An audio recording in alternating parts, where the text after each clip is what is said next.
Hello అన్న నమస్తేనే. నమస్తే.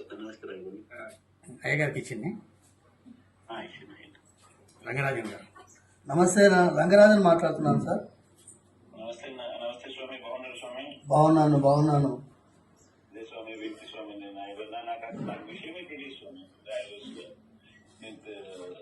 తెలిసేసరికి రాఘవన్న Ramakrishna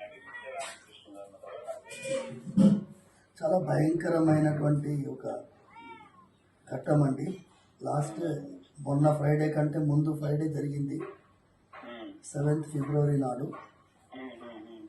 And some 27 people entered my private room, and then they were saying that they are followers of Ramarajyam, and they wanted me to work for Ramarajyam.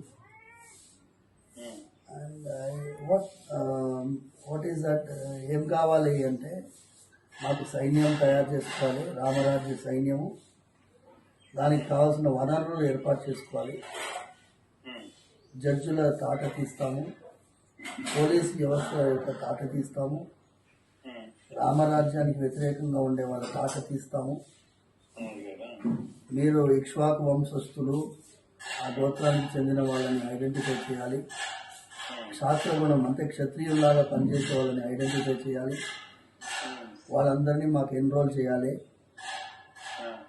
దానికి కావాల్సిన వనరులు వైశ్య గుణం ఉన్నవాళ్ళు అంటే big industrialist, business people, వాళ్ళని identify చేయాలి. వాళ్ళ ద్వారా మాకు కావాల్సినటువంటి వనరులు ఏర్పాటు చేయాలి. ఇవన్నీ చెప్పారు. అన్నాను, ఇది కాదు కదా రామరాజ్యం.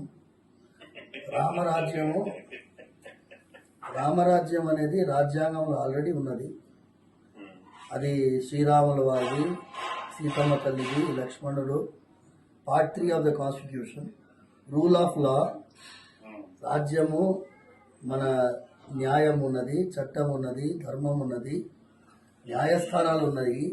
అవన్నీ సక్రమంగా పనిచేసి ఈ దేశంలో శాంతి భద్రత ఉండేటట్టు చేయడమే కదా రామరాజ్యము. ఇదేదో కొత్తగా ఉంది కదా, దీనికి ఏమాత్రం నేను ససేమిరా అన్నానండి. దానికి 40 నిమిషాలు భయంకరమైనటువంటి చిత్రహింసకి లోనయ్యాను.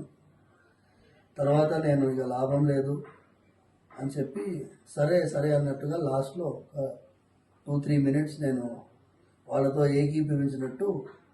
ఎందుకంటే బాడీ అంతా you can see people were surprise when I came out of the room after they left. కళ్ళంతా ఎర్రగైపోయినాయి, శరీరం అంతా ఒకటే నొప్పి. Imagine sir, I'm 58 years old. మన ఫ్యామిలీస్కి ఎంత దగ్గర సంబంధం. మీ నాన్నగారు అంటే మా నాన్నగారికి చాలా ప్రాణం.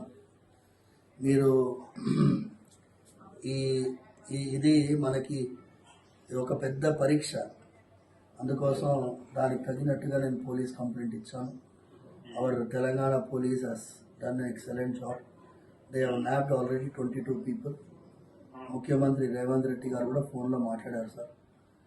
It's all of you are having so much of affection.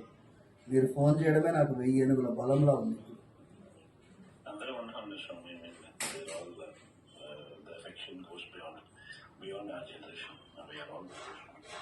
Thank you sir. Thanks for calling sir. Raghava Reddy గారికి మా ఫ్యామిలీకి ఇవ్వాలది కాదు సార్. మీరు మీ నాన్నగారు చేవళ్ళకి పాదయాత్ర ప్రారంభించే ముందు రాఘవరెడ్డి గారు నాన్నగారు ఉన్నారు. ఆయన అన్నారు ఒక మాట, మా టెంపుల్లో స్వామివారు వెలిసింది గుణాల మాధవరెడ్డి గారికి కలలో. ప్రతి ఏడాది ఆయన పాదయాత్రగా తిరుమలకి వెళ్ళేవారు. నాన్నగారు ఏమన్నారంటే, గుణాల మాధవరెడ్డి పాదయాత్రగా తిరుమలకి వెళ్ళారనేది స్థల పురాణం, కానీ ఈ కొండా రాఘవరెడ్డి మాత్రం ప్రతి ఏడాది పాదయాత్రగా పోతాడు, ఇది ప్రత్యక్షమైనటువంటి నిదర్శనం అని చెప్పారు. అలాంటి ఫ్యామిలీ మనిషి సార్ మాతో ఉన్నారు. ఆయన పాపం మీకు తెలియదు, నేను మాట్లాడిస్తాను. మీరు మధ్యాహ్నం ఇవాళ శివాజీ జయంతి, చిలుకూరులో మేము రామదాసు వారి గోష్ఠిగా ఏర్పాటు చేసుకున్నాము. ఇంకొక అరగంటలో వాళ్ళు పాట పాడే వాళ్ళందరూ వస్తున్నారు. అందుకోసం మీతో ఈ టైంలో మాట్లాడాలని చెప్పాను సార్. ఫోన్ చేయడం నాకు పెద్ద బలంగా ఉంది. Thank you sir. Thank you.